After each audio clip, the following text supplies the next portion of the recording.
हाँ, तो हमारे प्यारे भाई और बहनों, फिर से आज मिलते हैं एक धमाकेदार वीडियो के साथ अपने चैनल पर। आज का वीडियो और भी स्पेशल है और धमाकेदार वीडियो है। आप लोग देखिए मन लगाकर, आप लोगों ने बहुत सपोर्ट किया, इसलिए आप लोगों को थैंक यू भी बोलना चाहता हूँ। आज एक नया हमारा टॉपिक है उपसर्ग प्रकरण। आज हम लोग इस वीडियो में उपसर्ग के बारे में जानेंगे कि उपसर्ग क्या है, उपसर्ग किसे कहते हैं, उपसर्ग कितने होते हैं। उपसर्ग के बारे में पूरा हम लोग छानबीन करेंगे, एक एक करके खूब बढ़िया से उपसर्ग के बारे में जानेंगे। ठीक, देखते हैं, शुरुआत करते हैं। उपसर्ग किसे कहते हैं? देखिए यहाँ पर परिभाषा लिख दिया गया है कि वे शब्दांश, वे शब्दांश, शब्दांश का मतलब होता है शब्द का अंश, शब्द का एक टुकड़ा समझिए उसको, शब्द का अंश है। वे शब्दांश जो किसी शब्द के पहले लगकर, वे शब्दांश जो किसी शब्द के पहले लगकर उस शब्द का अर्थ और उच्चारण बदल दे, उस शब्द का अर्थ और उच्चारण बदल दे, उपसर्ग कहलाते हैं, उपसर्ग कहलाते हैं। जैसे में सम, अनु, अप, प्र, परा इत्यादि।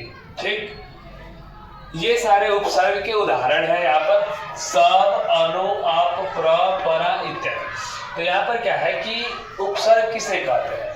मान लीजिए कोई शब्द है, कोई भी शब्द है, उसके पहले कोई उपसर्ग लगा दिए और उस उपसर्ग के लगने के कारण उस शब्द का अर्थ चेंज हो जाए, उस शब्द का उच्चारण बदल जाए, तो उपसर्ग कहलाएगा। जैसे में यहाँ पर देखते हैं कि यहाँ सम उपसर्ग से बने कुछ शब्द हैं, जैसे सम जोड़ कार, सम जोड़ कार। हमारा मेन शब्द क्या है? यहाँ कार शब्द है, शब्द क्या है? कार। हमारा मेन शब्द है कार। ठीक, कार के पहले लगा दिए सम, जैसा कि हम लोग देखे हैं कि सम क्या है? उपसर्ग का उदाहरण है, उपसर्ग का उदाहरण है ना। तो जैसे हम सम लगा दिए पहले, कह रहा है कि वे शब्दांश जो किसी शब्द के पहले लगकर, तो हम पहले लगा दिए, कार के पहले सम लगा दिए। तो देखिए सम के कार के पहले सम लगा है तो बना है संस्कार। ठीक, देखिए शब्द था कार, उपसर्ग लगा सम, बन गया संस्कार। उच्चारण में भी परिवर्तन हो गया। पहले हम लोग उच्चारण माने बोलना, पहले हम लोग इसको कार बोलते थे, अब हम लोग इसको संस्कार बोल रहे हैं। अर्थ में भी चेंजिंग हो गया। अर्थ में क्या चेंजिंग हुआ जी? अर्थ में भी चेंजिंग हुआ। संस्कार का मतलब हमारा जो संस्कार है वो जैसे नित्य कर्म संस्कार। हमारे मनुष्य जीवन में सनातन धर्म में 16 प्रकार के संस्कार बताए गए हैं, वो सारे हमारे संस्कार है। बात समझ में आया? हमारे संस्कार कौन कौन से होते हैं? 16 प्रकार के हमारे संस्कार, जिसमें नामकरण संस्कार, जात कर्म संस्कार, कर्णवेद संस्कार, उपनयन संस्कार, विवाह संस्कार, अंत्यकर्म संस्कार, इस प्रकार से 16 को संस्कार होता है। तो संस्कार का अर्थ आप लोग समझ गए। यहाँ पर क्या होगा कि यहाँ कार शब्द के पहले सम उपसर्ग लगने के कारण, देखिए कार शब्द के पहले सम उपसर्ग लगने के कारण संस्कार शब्द बना है, संस्कार शब्द बना है, जिसके कारण उस शब्द का अर्थ और उच्चारण बदल गया है। माने इस कार का उच्चारण भी बदला, अर्थ भी बदला। और भी हम लोग देख सकते हैं, और भी एगो दूगो शब्द मैंने चाहे तो देख सकते हैं। जैसे मान लीजिए यहाँ पर अनु उपसर्ग है, तो हम क्या करते हैं कि अनु उपसर्ग है और भाव शब्द के पहले जोड़ देते हैं। मान लीजिए एगो भाव शब्द है और उसके पहले अनु जोड़ देते हैं, तो क्या बना? अनुभव बना। अनुभव बना कि नहीं बना? अनुभव एक शब्द बना। यहाँ पर इस भाव शब्द के पहले अनु उपसर्ग लगने के कारण शब्द बना अनुभव। इसका अर्थ भी, भाव का अर्थ दूसरा कुछ होता है, अनुभव का अर्थ दूसरा कुछ होता है। भाव का उच्चारण हम लोग भाव करते हैं और अनु लगने के कारण इसका उच्चारण भी बदल गया, अनुभव। ठीक, तो इस तरह से और भी अगर हम चाहे तो देख सकते हैं। जैसे मान लीजिए अप उपसर्ग है, यहाँ पर अप उदाहरण में दिया गया ना, अप से देखो तो अप, इसमें मान लीजिए हम जोड़ देते हैं मान, तो क्या होगा, तब बनेगा हमारा अपमान। हमारा जो शब्द तैयार होगा वो रहेगा अपमान। तो अपमान बना। अब यहाँ पर मान शब्द है, मान शब्द के पहले अप उपसर्ग जुड़ा तो बना हमारा अपमान। ठीक, मान शब्द पहले उच्चारण क्या करते थे, मान, अब कर रहे हैं उच्चारण अपमान। पहले मान का अर्थ दूसरा कुछ था, अब यहाँ पर अपमान का अर्थ दूसरा कुछ होगा। अर्थ भी बदला, उच्चारण भी बदला। किसके कारण, उपसर्ग लगने के कारण। उपसर्ग क्या है, शब्दांश है। कैसा शब्दांश है, वैसा शब्दांश है जो किसी शब्द के पहले लगेगा तो उस शब्द का उच्चारण और अर्थ दोनों बदल देगा, वैसा शब्दांश क्या है, उपसर्ग है। बात समझ में आया। अब देखते हैं इसी के साथ और भी चाहेंगे तो दो उदाहरण देख सकते हैं। जैसे मान लीजिए यहाँ पर प्र है, परा है, जैसे देखते हैं परा से, एक परा से बना कर देखते हैं, परा प्लस जय, दोनों मिलेगा तो क्या बनेगा, पराजय। यहाँ पर दोनों मिलेगा तो पराजय बनेगा, परा प्लस जय। यहाँ पर क्या है कि जय शब्द है, क्या है, जय शब्द है, और उपसर्ग क्या लगा, परा, तो दोनों मिला के क्या बना, पराजय। पहले हम लोग उच्चारण करते थे जय, अब उच्चारण बदल गया, उच्चारण हो गया पराजय। पहले अर्थ दूसरा कुछ था, अब अर्थ भी बदल गया। ठीक, इस तरह से हम लोग क्या है कि उपसर्ग को समझ सकते हैं। उपसर्ग क्या है जी, शब्दांश। कैसा शब्दांश है, जो किसी शब्द के पहले लग के उच्चारण और अर्थ दोनों बदल दे, वैसे शब्दांश को उपसर्ग कहते हैं। ठीक, इसके बाद फिर देखेंगे सभी उपसर्गों से। जैसे एक और चीज देखते हैं, यहाँ पर लिखा है कि हिंदी व्याकरण में उपसर्गों की संख्या मुख्यतः 22 है। एक बात और जानिए, हिंदी व्याकरण में उपसर्गों की संख्या मुख्यतः 22 से लिखा हुआ है ना, नोट करके, नोट आप लोग भी लिख लीजिएगा।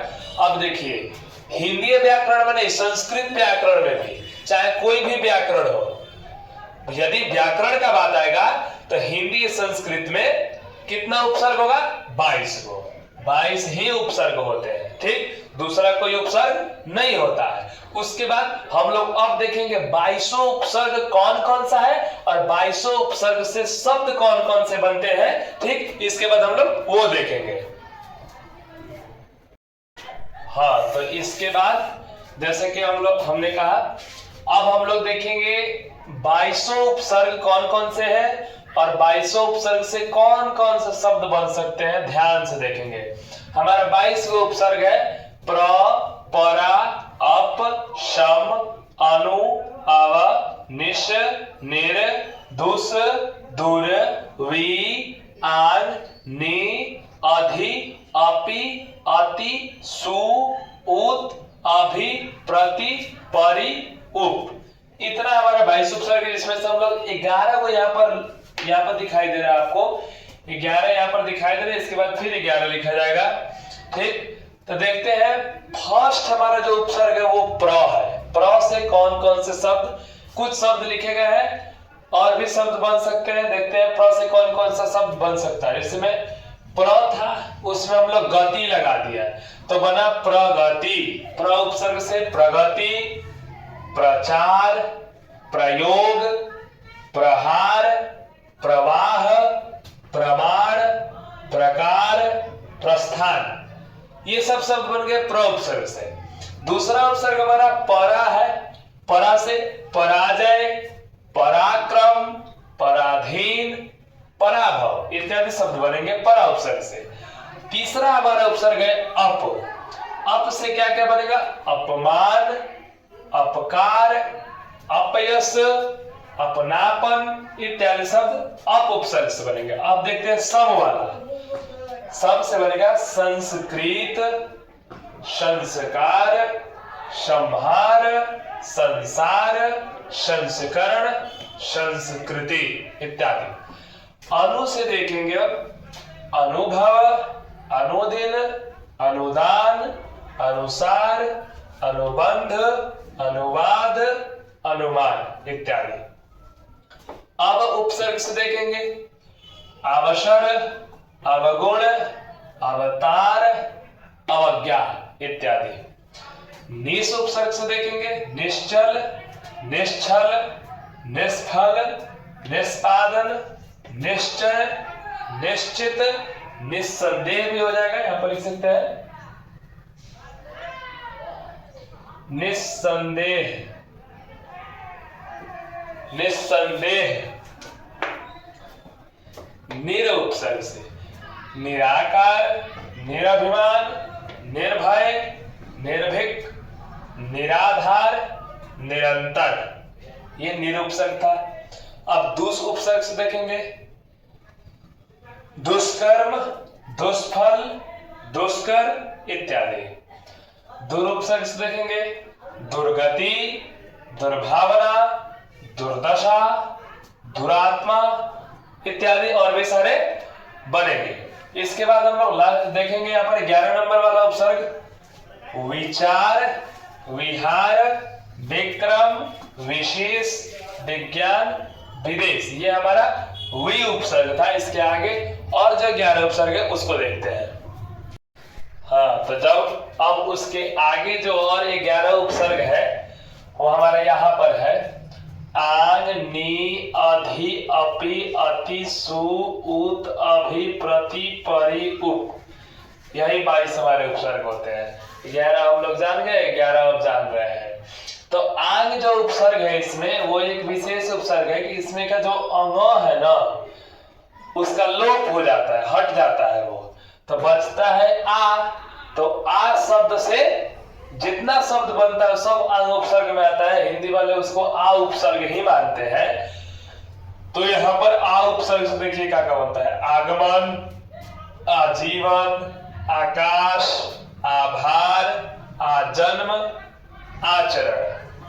यहाँ पर नी उपसर्ग है 13 नंबर वाला उपसर्ग निडर, निकम्मा, निदान, निपात, निबंध, निमंत्रण। अधि उपसर्ग है अध्यक्ष, अधिकार, अधिकरण, अध्यात्म, अधिनियम, अधिपति। ये सारे शब्द अधि से बने। अपि उपसर्ग से अपिहित, अपिधान, अपिक, अपिथ, अपिच। ये सब अपि उपसर्ग से बने हैं। ठीक, अपितु लिख देते हैं। एक और बनेगा अपितु, अपितु। उसके बाद अति उपसर्ग है 16 नंबर वाला उपसर्ग अति। अत्यंत, अत्यधिक, अत्यंत के बाद अत्यधिक, अत्याचार, अतिक्रमण, अतिशय, अतिवृष्टि, अत्यावश्यक।